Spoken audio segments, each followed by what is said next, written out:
राधा नावाची महत्पुण्य एवढी आहे, माय बाप एवढी आहे, ज्या वेळेस भगवान श्रीकृष्ण परमात्मा स्वतः राधा नाव घेत होता हे पाहिलं रुक्मिणीनं. लक्ष द्या इकडं कथेकडे.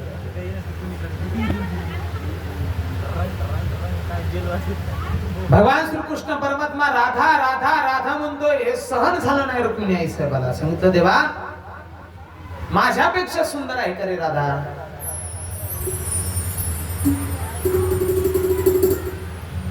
माझ्यापेक्षाही सुंदर दिसते. बरं देवा तुझ्याकडे एखादी गोष्ट मागितली ती देशील का? काय मागायचं रुक्मिणी सांग. मला राधेचं दर्शन घडवलं तर चालेल का?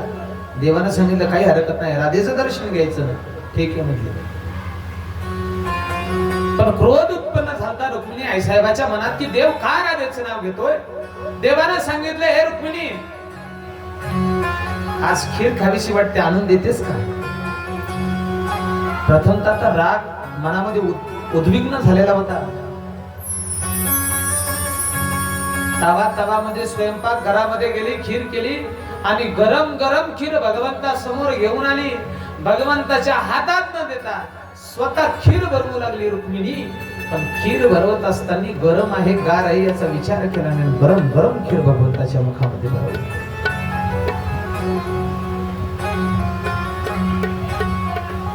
खीर गरम होती, खावी तरी भगवंतानं कसं. रुक्मिणी आई साहेब भरवायला होती, नाईलाजानं देवाला ती खीर खावी लागली. आणि खाल्ल्याच्या नंतर घडलं काय तर गरम गरम खीर असल्यामुळे देवाचं तोंड सर्व भाजत चाललेलं होतं. रुक्मिणी आई साहेबांना अर्धी खीर खाऊ घातल्याच्या नंतर रुक्मिणी आई साहेबाला लक्षात आली, अरे मनामध्ये राग होता पण याला भगवंताला किती त्रास झाला असेल या खीरीचा. भगवंतानं सांगितलं तुला पाहिजे ना, एक काम कर, वृषभांजीच्या घरी जाऊन पाय म्हणले राधा कोण आहे.